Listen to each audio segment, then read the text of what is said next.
I'm not good at math, so I can't understand these reports that have numbers in them. Okay, the first thing is, if you're using any sort of automated accounting system, you don't have to be good at math. It's doing all the math for you. Are you feeling overwhelmed, stuck, or uncertain about how to grow your business without sacrificing what really matters most?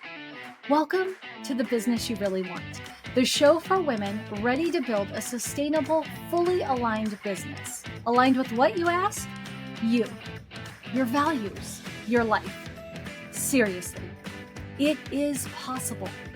I'm Tonya Kubo, and along with business advisor extraordinaire Gwen Bortner, we're here to show you how.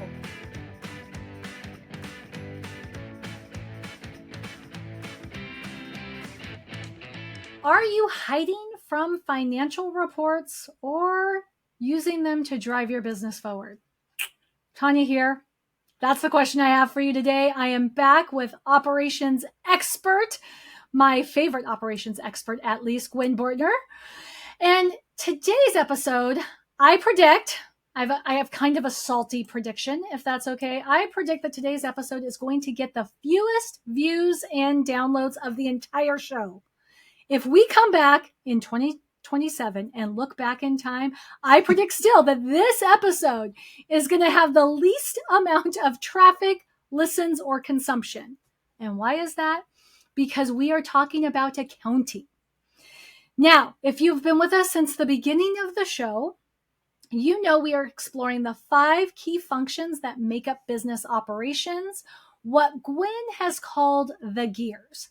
Now, we've covered goals, we've covered effectiveness, and now it's time to talk numbers. Something that almost every business owner I know, unless they're in the financial industry, seems to shy away from. So Gwen, I want you to kick us off by telling us why accounting is so important in a business. Why is it a key business function? Accounting is important because regardless of any other factor, it is the most consistent way to quote unquote keep score of what's happening with your business. And what I mean by keep score is the business doing what it needs to do to be a business, or is the business not doing what it needs to be doing as a business, and thus maybe not being a business at all? And numbers, people put a lot of emotion around numbers, but numbers in themselves have zero. They're just data points. There's nothing actually emotional about the numbers. The emotion comes with how we perceive the numbers. Okay, so you said the numbers help you keep score, let you know if the business is doing what the business is supposed to be doing. I have to ask the question, Gwen, what's the business supposed to be doing? The business should be, at a minimum, making money for the owner. Now, the owner doesn't necessarily have to be the provider of service. Right. Okay, so we're going to put that distinction in there. It needs to be making money for the owner. It needs to be paying all of its bills. So we're just going to call that generically positive cash flow. There's way more details in that. And if you're an accounting person, you can argue with me. And I understand there really is a difference, but we're just going to generically call that positive cash flow. So it's paying all of its bills. And in that process, is doing it in a way that is sustainable over the long term. And when I say paying all the bills, I don't mean like just scooting by, but paying people, appropriate wages given what they're doing, where they are, making sure taxes are paid, all of those elements. And the only real way to know that is by the numbers, by the bookkeeping, by the accounting. You can have a feel for it, but most people who don't like numbers don't actually have a good feel for numbers either. Like I can have a feel for numbers because I love numbers, and I'm usually really close because I have an instinct about numbers and I love numbers. But someone who doesn't says, "Oh no, it's really profitable." It's like, we actually look at the numbers, not so much, right? Because they want it to be. Right. Well, and I think a lot of times we associate feelings with numbers, good feelings, bad feelings, and we also make number-based decisions, or decisions that should be number-based. We make them based on our emotions. We feel like we're successful, so we can totally make that investment. We don't feel like we're successful. We can't make that investment. Meanwhile, we haven't really looked at things. So based on what you're saying, what a business should do at the bare minimum, what you called generically positive cash flow, should be paying its own bills and then also paying something to the owner, even if the owner isn't the service provider, right? So Yep. they should be getting some kind of cut in the fact that they own a business. And that's ultimately what we call positive cash flow. So when people are talking about numbers, I happen to think most people, when they talk numbers, they're actually just talking about sales. Like, this is how much I make. This is what my revenue is. It's the easiest number. It is the easiest number. I'm just speaking in my own world, don't think that most people even look at their P&Ls. They go, oh, I have a bookkeeper. Oh, I have an accountant. I don't have to worry about that. So I happen to know that you disagree. You do think that any CEO, regardless of their role, regardless of how big their operation is, actually should be looking at their P&Ls. Why is that? Because without actually understanding the numbers, what the numbers are, being able to see how they change or don't change over time, all of that is data, and it's historical data. So you can use that to become predictive data later on. But the fact is, because it's historical, it means it's probably mostly right, unless you have a horrible book. I mean, there's situations where you have really bad data that, garbage in, garbage out, kind of scenario. Yeah. But we're gonna use positive assumptions for the moment. You have people that are competent, that are, gathering this information, that are reporting it to you and whatnot. But only you can be the person who can be, leading the ship as the owner. And that data gives you good information. And the problem is, people who only look at their information once a year when they're doing taxes means a whole lot of stuff was happening that they weren't paying attention to. And if it happened, let's say in March of last year, and it's now April of the following year when we're paying taxes, the nuances, the subtleties, the things that were happening that might have been driving that change are probably no longer, in sort of any accessible memory. And so you can't actually get good information from that. It's like, oh yeah, sales went way down. I wonder why that was. And it's like, well, that's not helpful. There may have been a piece of information there, but we don't know because we weren't looking at it on an ongoing basis. So I feel very strongly that everyone should be looking at their numbers at least once a month, and they need to be getting their profit and loss, their reports as close to the end of the prior month as possible. Generally, you should be able to get them by around the 15th of the month, because if you're not getting January's reports until March 15th, that's a whole lot of time that has passed. That's 45 days. And a lot has probably gone on in your world. If you're getting January reports on February 15th, well, you can probably take some action on them and make some changes that can reflect the data that you're gathering. Right. Okay.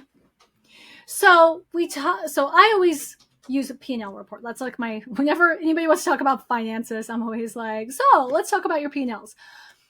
Is that the only report somebody should be paying attention to? Are there others? And I'm going to ask this additional question. Are there do the reports that you should be paying attention to differ if you're a solopreneur versus if you've got a team? And let's define team as 3 or more people. Context matters. Yeah. Okay. No, nobody is buying that as an answer. Seriously. Like, no. Well, yes. It really is the answer, because certain businesses, a P&L really is most of what you need. It's got most of the information that you need. Other businesses that are of equivalent size but have a different business model may need to really be also looking at the balance sheet, which is something that most people don't ever talk about. But if you have a physical product-based business, there's a lot of really important information on the balance sheet. Now, okay, let me pull you back there. Is the balance sheet the same as a cash flow report, or are those two different things? Things? That's yet something different. Okay, because you can tell I've never worked in a product-based business, so I wouldn't know that. Okay, so cash flow report is different from a balance sheet. Which is different from the P&L. Which is different from a P&L. Okay, let me pause you there. I'm just going to give you some business types, and I want you to tell me what reports matter most, because I think that's probably going to be faster. Okay. Maybe, if I'm a service provider. If you're a service provider, most likely most of the information you need is on the P&L, unless you have accrued a ton of debt. And then you're going to need to be looking both at the cash flow and at the balance sheet. Okay, that makes sense to me. Okay, retail business. Retail business definitely needs balance sheet in addition to the P&L. And really kind of everybody needs cash flow, a cash flow report of some sort to see when things are coming in, when they're going out, and, do we actually have money in the bank, or are we always borrowing? Right. So, well, and I think cash flow kind of always needs to be looked at in some form or fashion. A cash flow report is nice to have, simply to know if you get a choice, should the bill be due on the 5th of the month or the 23rd of the month, right? Like, if you know your cash flow, you know. And there's a lot of people who say, "Oh no, I'm cash flow positive," but it's because their credit card balance keeps going up and up and up and up, and it's like, you're not actually cash flow positive. The cash flow report will show it's like, no, this month you were, $500 negative, and next month you were also $500 negative, and the next month $500 negative. Mm-hmm. Well, you're still able to pay your bills, but it's because your credit card balance just went up $1,500. Okay. So to me, most businesses boil down to service-based business or product-based business, which I would include retail. Is there any other business in there that would have to look at a different collection of reports that you can think of? I mean, those are always the P&L and the balance sheet really are the two biggies, along with the cash flow. Those are generally big. But the cash flow that a lot of the systems generate get really confusing. Mm-hmm. So I'll just say that as well. And it's like, I don't understand what it's trying to do. And if you aren't using your accounting system properly, and just because they're a bookkeeper doesn't mean they actually know how to do things properly, all of those reports can be giving you bad information. What would be an example of that? So an example of that is not properly using accounts receivable, accounts payable, depending on what your business form is versus what's actually happening. And so I've seen people think that they've got more cash than they do, but it's like, no, you will potentially have cash. Oh, got it. Okay. Right? So they actually are recording it as a sale, but not an accounts receivable, saying we haven't actually gotten the check yet. Right. Like that. I learned that not too long ago, but that's the difference between like collected revenue and booked revenue, right? Booked revenue, collected revenue. Yeah. Okay. There's quite a few subtleties there. And I say this because people assume that the professional knows the answer. And I will say they should, but not every professional knows about all of the details about all of them, and sometimes makes assumptions that aren't correct. Okay. And if I don't understand my reports, I'm getting these reports, who's the best person to explain them to me? Is it my bookkeeper? Is it the person who prepares the reports? Is it my accountant? Do I get a third party in? How do I get these reports to make sense so that I understand what I'm looking at each month? So typically, and this is a broad generalization because of course individuals have, different levels, but broad generalization, bookkeepers are fundamentally data entry processing people. They know what they're supposed to enter and how it's supposed to do it. So they don't necessarily, and they can run the report, but they don't necessarily understand what the report says. Okay. Like I said, I'm not trying to be insulting to bookkeepers because a lot of them have a lot more information, but just as a broad descriptor.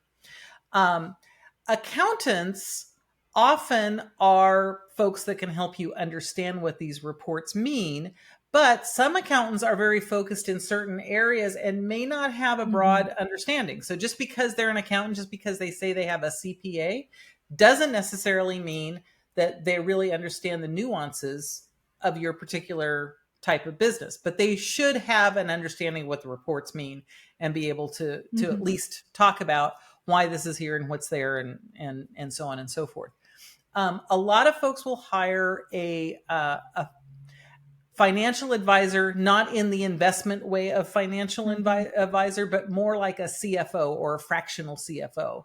And a chief financial officer is generally trying to look at the numbers and see how they are interacting with the business as a whole. So they tend to be a little higher up, a little more strategic, but sometimes because of that, they're not as good as explaining, because they're a little too ethereal in what they're looking at, and there's a little too much jargon, and they will assume that you understand lots of pieces that you may not understand. And my experience is people don't like to ask questions that they think will make them look dumb.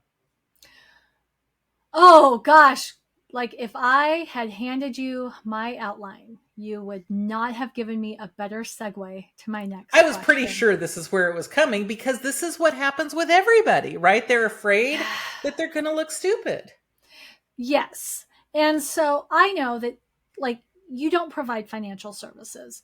Our organization doesn't provide financial services. We know some great financial service providers. If somebody needs that, we'd be happy to connect you. But I also know that because you don't provide financial services, a lot of business owners will come to you and ask you the questions. They will share sort of what their fears are about their finances because you're safe. So based on, your years of experience, what do you find are the most common fears around business finances, or maybe even, myths, misconceptions, whatever? The first is, I'm not good at math, so I can't understand these numbers that have these reports that have numbers in them.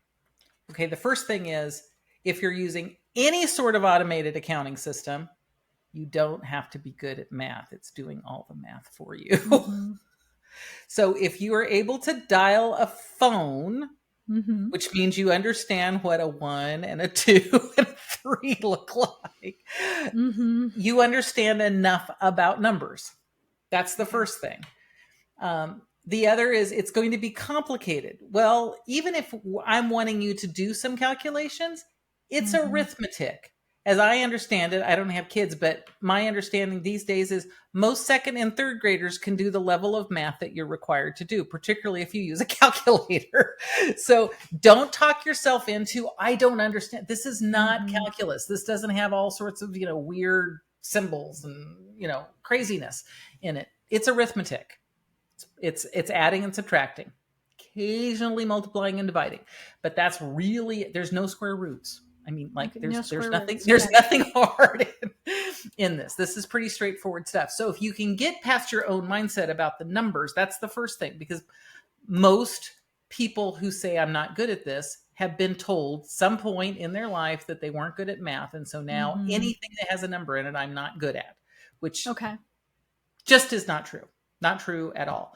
Now, the next thing is, they don't understand how the numbers relate to one another and what one means and how they work together. This is where often they've talked to somebody who it makes a lot of sense to, and they're afraid to ask the question. And if they have asked the question, they've often got an answer that still didn't make sense and didn't know how else to ask the question to actually get an answer that made sense to them. Right.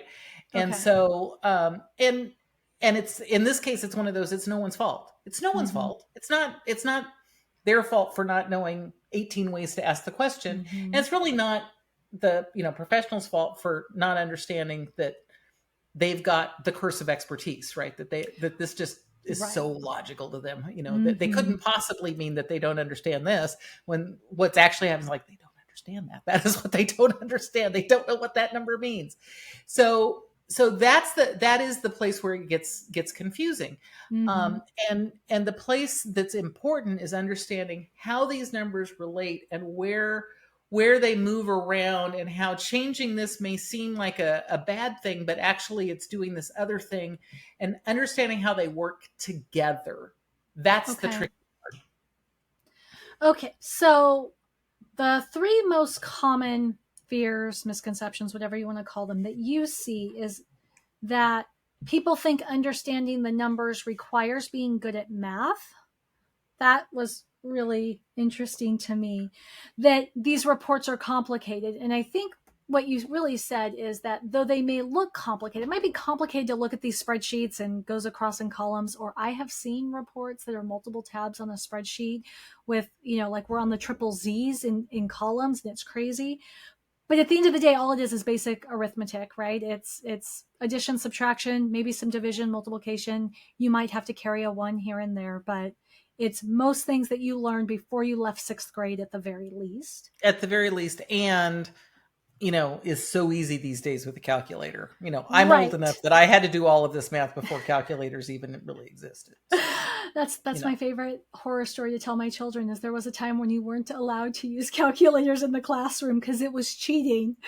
And now they're just like, and if you're old enough, it never occurred to you because there was no such thing. Right.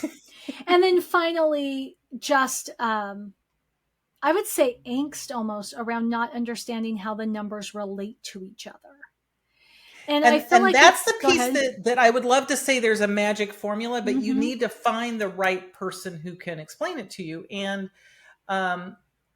unfortunately, it's not always the person it should be, which would be either your CPA or your CFO. Okay.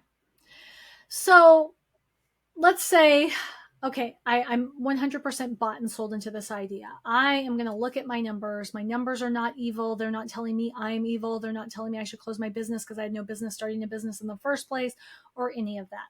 How do I use this data that I get to inform my decisions moving forward?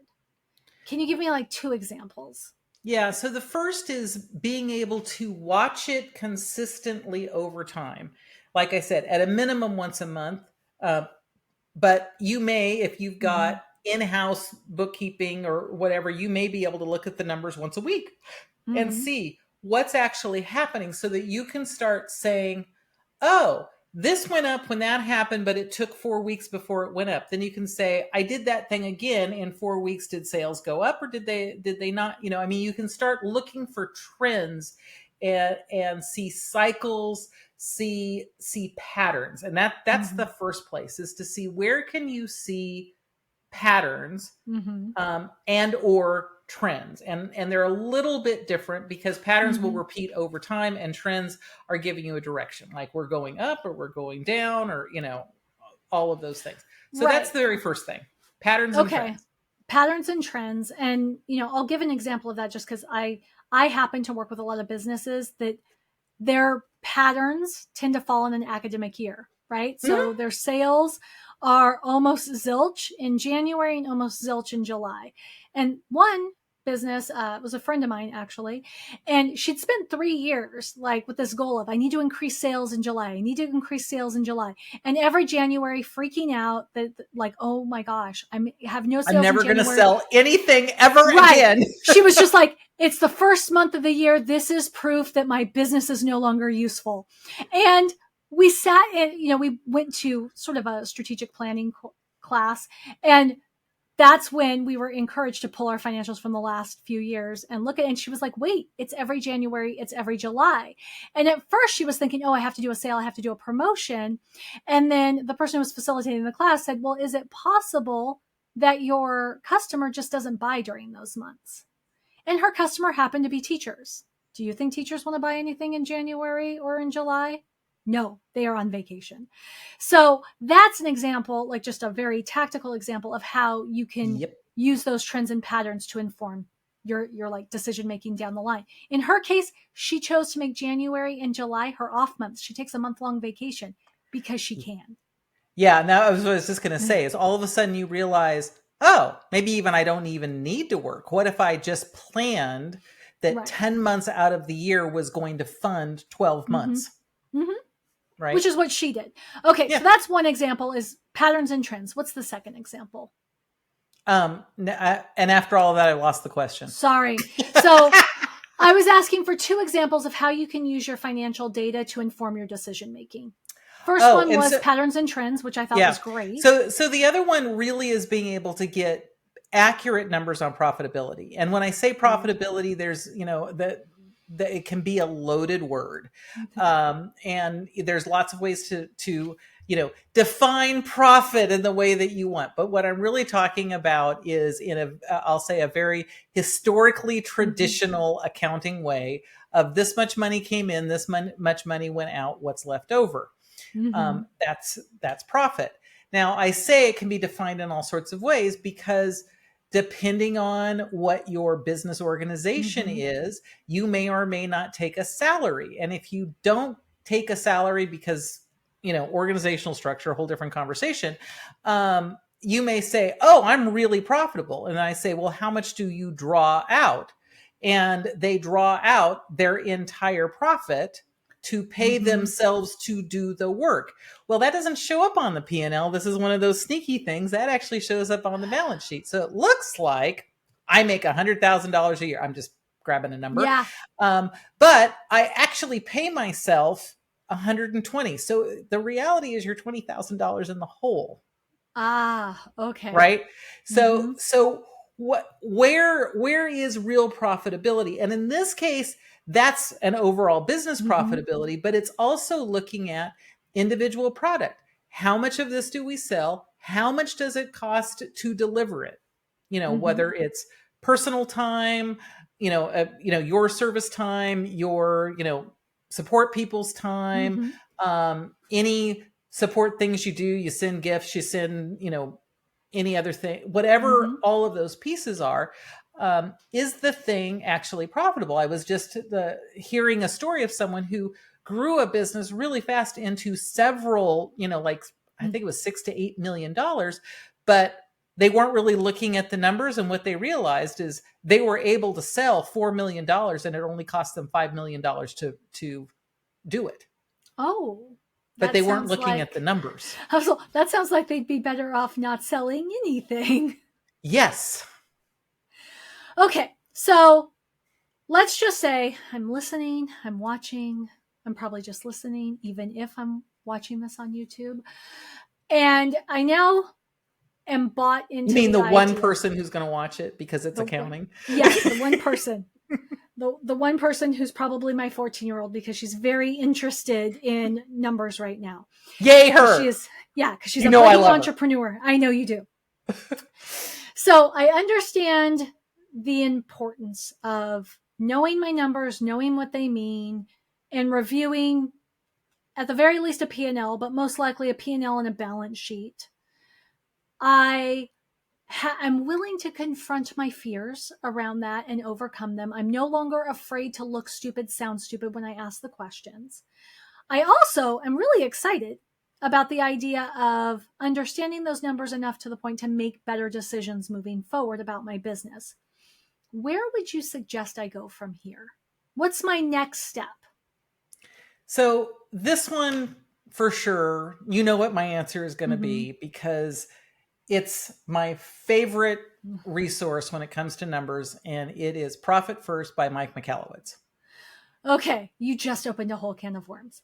But I really did, and I know I did, but for me, it's a great place to start. Now, it is not, people read it and it's like, oh, this is super easy to implement. It can be, but if numbers are a scary thing for you, this is probably not going to be easy for you to implement. And so this is when you need support, right? And for me, the first thing, if numbers are not your natural thing, is find someone who explains them to you in a way that it actually makes sense. That you're not afraid, when you get down to it's like, oh, I understand why that's true. Okay, I can take that information and do something with it. And or is also comfortable saying, yep, still doesn't make sense. Help me more. Help me more. And that could be a fractional CFO. It could be your CPA. It could be a business advisor like myself. It could be a Profit First professional, which is a part of Profit First, bigger program. There's all sorts of people it could be, but most importantly, if it's not your natural thing, find someone who can explain it to you in a way that it resonates with you. Okay. So ultimately, the takeaway is if it doesn't make sense, find someone who can help you make it make sense. Yep. Don't be embarrassed. I promise you, promise Scout's honor, you are not the first person on the planet that the numbers did not make sense to. You are not the first person to go to whomever it is and ask the question that you are asking. And I just know that because I know all the questions I've asked. And if you're thinking of asking them, I've probably asked them first, because this is sort of a new foray to me. I am somebody who did hide from my numbers at one point. But if you're watching or listening to us, I would love to turn this conversation over to you. I want to know how you feel about accounting and number crunching in your business. And the best way for you to tell me how you feel about this is to email me at Tonya@everydayeffectiveness.com. That's TONYA at everydayeffectiveness.com. I want you to email me and tell me your story, because it's going to help us inform future episodes of the show. And the more stories that we collect to tell in the context of building the business you really want, the better the show is, but also the better the world of business is for other entrepreneurs just like you. Thanks for tuning in to The Business You Really Want with Gwen Bortner. I'm Tonya Kubo, reminding you that sustainable success is within reach. Make sure to subscribe to the show and visit thebusinessyoureallyWant.com for more resources. Until next time, keep dreaming big and acting with intention.